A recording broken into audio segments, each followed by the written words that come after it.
सद्गुरू श्री ब्रह्मचैतन्य महाराज गोंदवलेकर यांचं प्रवचन 24 मार्च।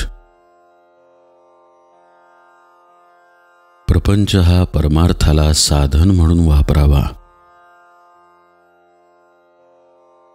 आपले खरे समाधान भगवंताजवळ आहे आणि ते मिळवण्यासाठी भगवंताचे प्रेम आम्हाला लागणे जरूर आहे। ते प्रेम आपल्याला कसे मिळेल याचा आपण विचार करू। वास्तविक आईचे तिच्या मुलावरचे प्रेम स्वाभाविक असते। तिला मुलावर प्रेम कर म्हणून शिकवण्याची गरज नसते। त्याप्रमाणे भगवंतावर आपले प्रेम असणे जरूर आहे। मनुष्यजन्म हा भगवंताच्या प्राप्तीसाठी आहे। ईश्वराने एवढी सृष्टी निर्माण केली, पण मनुष्य देह निर्माण केल्यावर त्याला फार आनंद झाला। त्याला वाटले, खरोखर या योनीमध्ये जन्म घेणाऱ्याला माझे प्रेम मिळवता येऊन मला ओळखता येईल। असे असताना मनुष्य प्राण्याला भगवंताचे प्रेम स्वाभाविक का बरे असू नये? मनुष्य प्राणी हा नेहमी आनंदासाठी धडपडत असतो। मग या धडपडीतून भगवंताचे प्रेम त्याला का बरे येऊ नये? मला वाटते, ज्या ध्येयासाठी आपण धडपडत असतो ते ध्येय ठरवताना आम्ही चुकत असलो पाहिजे। खास आमचे ध्येय असे असले पाहिजे की त्यातून आम्हाला शाश्वत आनंद मिळवता आला पाहिजे।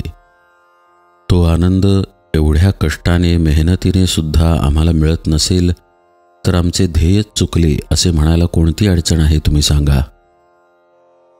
आज प्रपंच आम्हाला हवासा वाटतो।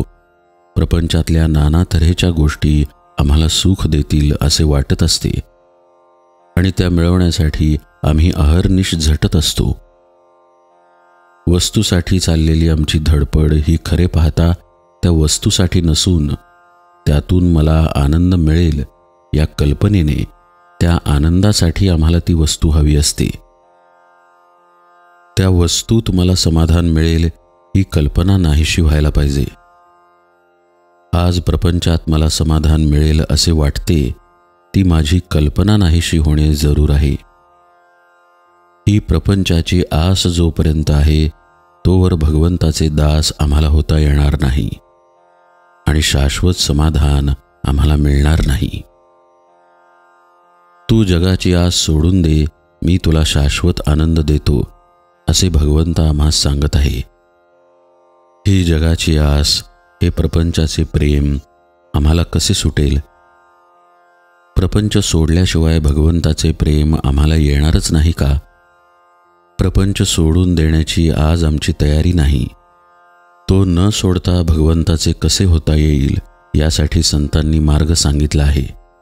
त्या मार्गाने आम्ही जाणे जरूर आहे। ज्याप्रमाणे आपण आपल्या या खिशातले पैसे त्या खिशामध्ये ठेवतो, त्याचप्रमाणे प्रपंचातील आपले मन आपण काढून भगवंताकडे लावावे। तसे करण्यात समाधान आहे। भगवंताला अशी प्रार्थना करावी की देवा, प्रारब्धाने आलेले भोग येऊ देत, पण तुझे अनुसंधान मात्र चुकू देऊ नकोस। दिवा जळायला हवा असेल तर त्यामध्ये सतत तेल घातले पाहिजे। तसे भगवंताचे अनुसंधान सारखे राहण्यासाठी त्याचे नामस्मरण आपण सतत करीत असावे।